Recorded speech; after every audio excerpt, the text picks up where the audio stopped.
Oke guys, kita uji pula setelah kita rendam dengan air. Nah, tadi dalam air bergerak, ini kita uji dia, kita letak di atas sekeping kertas yang warna putih. Kita nak tengok dia, pergerakan dia. Tadi sebelum saya mula rakam tadi dah bagi pergerakan. Ini kita tengok dia balik, sama ada dia bagi reaksi pergerakan dia. Nampak tu. Dia sudah nampak menunjukkan dia punya pergerakan. Kalau tonton tengok dekat bawah dia tu, dia bayangan dia tu, dia makin membesar, nampak bermana? Nampak itu dah dia punya bergerak.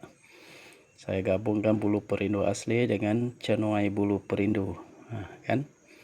Dia tadi nampak tu, dia dah bagi reaksi. Okey, ini bermana itu bulu perindu yang asli.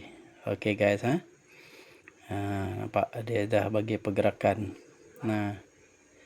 Nampak dia dah mencantum dengan cenuai bulu perindu. Nampak? Dia telah bergerak. Makin kuat dia bergerak. Oke guys, tuh. Memang dia bergerak kan? Itulah bulu perindu yang asli. Nampak tuh.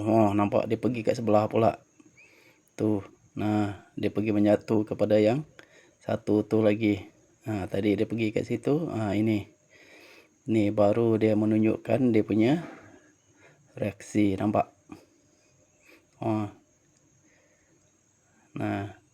Bukan dibuat-buat.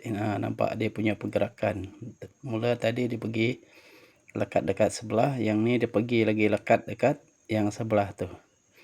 Inilah gabungan bulu perindu dengan cenuai bulu perindu. Okey guys. Siapa yang berminat boleh PM saya lah. Okey. Setakat ini saja. Nampak dia memang sentiasa membagi reaksi. Nampak? Saya pun nak tutup pun dia bagi reaksi lagi. Okey guys, itu saja. Thank you.